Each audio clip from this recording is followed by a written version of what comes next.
The Ben Simmons who showed up in Game 6 of the conference semifinals after scoring 10 or fewer points in 4 straight games is the one the Philadelphia 76ers need if they want to snare Game 7 in Toronto. That Simmons is why we can't trade him for shooters. After every uneven game, I know my role, Simmons told ESPN.com after that game. It's being Ben Simmons, somebody who can attack downhill, get to the rim, defensively make plays, get my teammates involved. Simmons raced out after some first-quarter Toronto Raptors misses, and when he gets a few early end-to-end rushes, it seems to inject him with an energy and hyper-awareness that lasts the entire game. The Sixers also got him the ball more in open space. Simmons ran 14 pick-and-rolls in Game 6, his third highest figure among 11 playoff games, per second spectrum. He attacked in isolation more, too. It made for a stark contrast with the previous 4 games, when Simmons spent more time than usual camped out in the dunker spot under the rim, at the edge of the paint, while Jimmy Butler and Tobias Harris ran the offense. Was that more limited role really Simmons' destiny on this Sixers roster? And what would that mean for his future? In early January, 2 months after the seismic acquisition of Butler, and 1 month before the slightly less seismic acquisition of Harris, it was already clear the Sixers faced a huge challenge integrating all of their high-volume options, including maybe the most idiosyncratic player in the league in Simmons. In a chat with ESPN.com, coach Brett Brown likened himself to a waiter, like I'm serving each of them food, he said. Joel needs a touch. Ben needs to be posted. Jimmy needs a play. Brown did not enjoy that sensation. You hope the offense dictates who gets shots, he said, but it has been challenging. When it looked jagged and awkward, Brown would remind himself that Philly had time. So much of my thinking is always about what's realistic in Med, he told ESPN in early January. You can get tricked by what is successful in the regular season, especially against some of the lesser teams. The Holy Grail is what works in May. May arrived, and for the second straight season appeared to raise real questions about Simmons' fit in high-level playoff basketball. The presence of Butler and Harris, both free agents this summer, changed the contours of those questions and made them more pressing. Brown and Sixers brass have described Simmons for much of the past 2 seasons as a point guard. Against Toronto, that has been true only in stretches. Butler has been Philly's closest thing to a point guard, and its most reliable postseason player. The offense has belonged more to Butler and Joel Embiid, and at times Harris and J.J. Redick, than to Simmons. It is perhaps the most consequential on-court development of the postseason so far. In the regular season, Simmons finished 21.3% of Philly's possessions with a shot drawn foul, or turnover, a usage rate befitting a pass-first All-Star. That fell 18% in the first round against the Brooklyn Nets, and further still to 14.5% against the Raptors. Last season, Simmons ran about 27 pick-and-rolls per 100 possessions, according to second spectrum tracking data. That dropped to about 12 in this regular season and playoffs combined. He has increased his participation as a screen setter, including on handoffs, but those jumps do not come close to matching the decline in classic on-ball actions. Simmons' usage waxing and waning depending on the opponent is not new. But against Toronto, his residency in the dunker spot has reached new levels. He is in the way. Philly's coaches have pushed Embiid to roll hard to the basket instead of fading out for threes, but he's rolling into a jumble with Simmons lurking.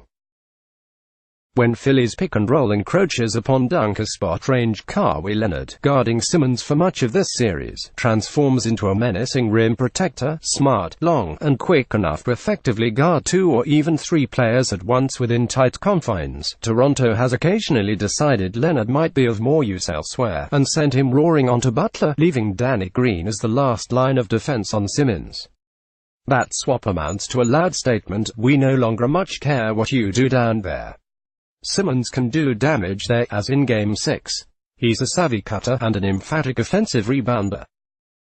They call it the dunker spot for a reason, but his role at times in this series veered more toward that dunker spot than Simmons or anyone in the organization ever expected. It's not about being in the dunker, because my role is definitely not that, Simmons told ESPN.com Thursday night in Philadelphia. I'm more valuable than that. There is no discontent in Simmons' voice. He's stating facts, and taking issue more with the question than his role. He also knows he has to inhabit the dunker spot and is growing comfortable there. I've been there before this series, Simmons said. I just made more plays from there tonight. Simmons' combination of size and skill afforded Philadelphia unusual flexibility in constructing its roster. He was a point guard with the build of a power forward. He can defend opposing point guards. Because of Simmons, Philadelphia wasn't tethered to traditional positions or height distributions. In acquiring Butler and Harris, the Sixers opted to go huge. They would bludgeon opponents. But the occasional relegation of Simmons to dunker spot duty mucks up that vision. Harris and Butler often find smaller guards defending them.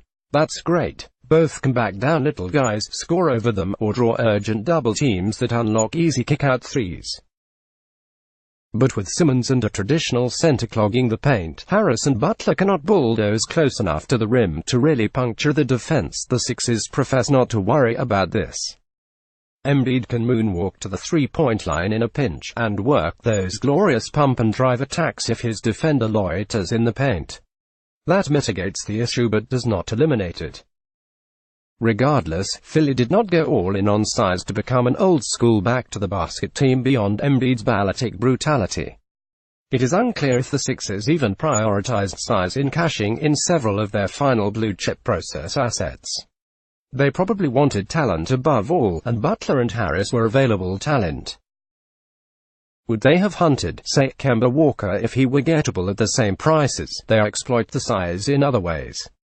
They pound the hell out of the offensive glass, and it has not cost them in transition defense. Only 2 teams allowed fewer points per transition play, according to Cleaning the Glass. Extra-large humans are more scary bearing down on you. They help and recover faster than most teams, and across longer distances. When the Sixers fly around, they legitimately unnerve opposing shooters. And even if Harris and Butler can't plow to the rim on post-ups, the size advantage helps them burrow into the paint and rise up on the pick and roll. But giving him the ball muddles Simmons' role. He can still be a very good offensive player as a third or fourth option when he is diligent and active. Philly has nudged him out toward the corner to screen for shooters. That is Simmons leveraging an opponent's inattention against it. If no one is guarding Simmons, no one will be on the other side of his screens to meet Redick, Butler, or Harris. Double those shooters, and Simmons slips free to wreak havoc at the rim. That comes in lots of flavors: flare screens on the wing, random high-speed picks above the arc, quick-hitting handoffs. Simmons has a good two-man rapport with almost every key Sixer. The master at this is Draymond Green, and that is instructive. Until Simmons develops some semblance of a jump shot, his role on the apex version of this roster, at least in some games, might be something like its version of Green: defend like all hell, control the offense in transition, and scrounge ways to create points in the half-court. Philly's emphatic wins in Games 3 and 6 of this series represented the peak melding of Simmons with the broader roster. He found that same sweet spot against Brooklyn after a rough game, won 17 points per game on 64% shooting, and ace defense on D'Angelo Russell. For whatever reason, style, scheme, personnel, Simmons got more touches high out on the floor, even in the half-court, against Brooklyn. One theory: Philly had more faith in methods beyond vanilla high pick and rolls in attacking Brooklyn's defense. All those Simmons-friendly improvised screaming opportunities pop up more often in faster, more hectic games. Also, the Nets do not have Leonard. The Sixers may be stashing Simmons away from the ball because he cannot do much with it as long as Leonard is on him.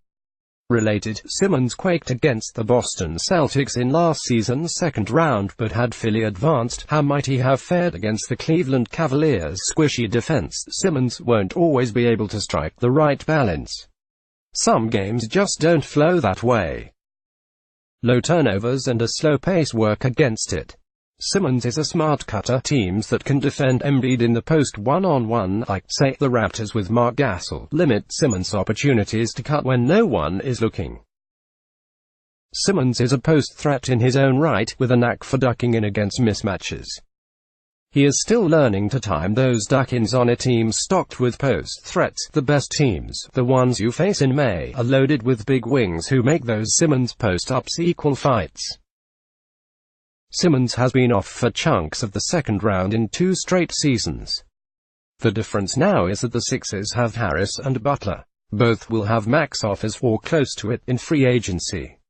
Philly's ownership has expressed a willingness to retain them, plus Embiid and Simmons, the latter eligible for an extension on July 1st. Let's take them at their word. They must have noticed Simmons' inconsistencies just like everyone else. Back in January, I cautioned against rushing to trade Simmons' judgment about the Sixers' sometimes gummy offense. They were dealing with injuries. They hadn't acquired Harris. The starting 5, with a creaky Wilson Chandler in Harris's spot, was obliterating opponents. The 3 stars were all smart, athletic, and skilled enough to work around fit issues, at least in the regular season. Here's what I wrote then. 2 things can be true at once. The Sixers can win a championship at some point with Simmons, Embiid, and Butler, and the Sixers may come to a realization that they need to trade Simmons at some point in his prime. That all still holds. The Sixers are young and learning each other, and they're heading to Game 7 against a very good Toronto team sporting arguably the best player in the series. That player might not be on the Raptors next season. The potential Boston juggernaut has gone haywire. Kevin Durant is a free agent. Philly respects the Bucks but doesn't fear them. 2019 NBA playoffs. Find everything you need to know about the playoffs here. Schedules, matchups and more. Experts picks for second round. Forecast. Can the Sixers win big with Ben Simmons? Collins raises Portland's hopes for Game 7. Trading Simmons for shooters who mesh with Embiid plus draft picks sounds good in theory, but it also amounts to betting the future of the franchise on Embiid's health. Are you really ready to do that? For all the holes in his game, Simmons has superstar-level talents that are very hard to find. Trading a number 1 overall pick for what amounts to very nice depth would hurt, having just traded another no. 1 overall pick, Markelle Fultz, for Jonathan Simmons, and probably 2 second-round picks. It's easy to forget about Fultz now. It cannot be emphasized enough that Philly's transactions during this spasmodic last year stem in some large part from blowing the no. 1 pick on Fultz, the playmaker, shooter who was supposed to connect Embiid and Ben Simmons, but Simmons' puzzling playoff performance plus the addition of Harris atop Butler has to have tilted the equation at least a bit. Butler and Harris changed Simmons' role. If they stay, it is unclear how much Simmons' ball handling the Sixers can reintroduce when it counts. One or both could leave, of course, unlocking touches and cap space. Even if they stay, Simmons' role will fluctuate game to game and season to season. Butler is almost 30. Harris is a secondary option. Simmons developing a workable mid-range jumper would change everything. He takes that shot in practice, and in warm-ups. He takes threes in practice. There are people within the organization who say Simmons' performance in practice suggests he could hit a tick below 30% of wide-open threes in games. That is bad, but is the kind of bad that might be a floor upon which to build. In the meantime, Simmons might crave more than a Green-style role. Whatever his role, he surely wants the maximum amount of money he can earn. The Sixers on July 1st can offer him a 5-year, $168 million extension, which could be more if Simmons meets designated player criteria next season. If they do, I'd expect Simmons to take it. Everyone takes it. The 2 sides could hash out his role, and the longevity of their partnership, later. The Sixers might also find the trade market for Simmons a little cooler than they would like anyway. And to be clear, there is no indication they have shown any interest in trading him. It has been tempting to imagine Simmons as someone else's Giannis Antetokounmpo, a lead ball handler rampaging to the rim with 4 shooters around him. He will not have access to that kind of ecosystem with Embiid. They barely run pick and roll together. But plopping Simmons into that environment does not make him Antetokounmpo, an MVP candidate. He is not as long, tall, athletic, or proficient finishing from every angle imaginable, and some you never imagined. Simmons would be really good in that kind of role, an all-star, and an all-NBA talent. He's 22, 2 years younger than Antetokounmpo. He's going to improve at everything. But he doesn't project to be as good as Antetokounmpo is now. I'm not sure he could take that kind of theoretical team as far as Antetokounmpo can take the present-day Bucks, unless that theoretical team had even better supporting talent. In January, I went through a dozen or so of the most logical hypothetical Simmons deals. Some of them, Simmons for Devin Booker or Donovan Mitchell, for instance, were probably unavailable to Philadelphia then, and would be unavailable now. The Sixers would have turned up their noses at others. Some would have made both sides feel queasy. Game 6 was a warning against rushing to judgment, a reminder of what Simmons can be when a game tilts more toward his style, or he bends it that way. Let's see what he does in Game 7, and perhaps beyond.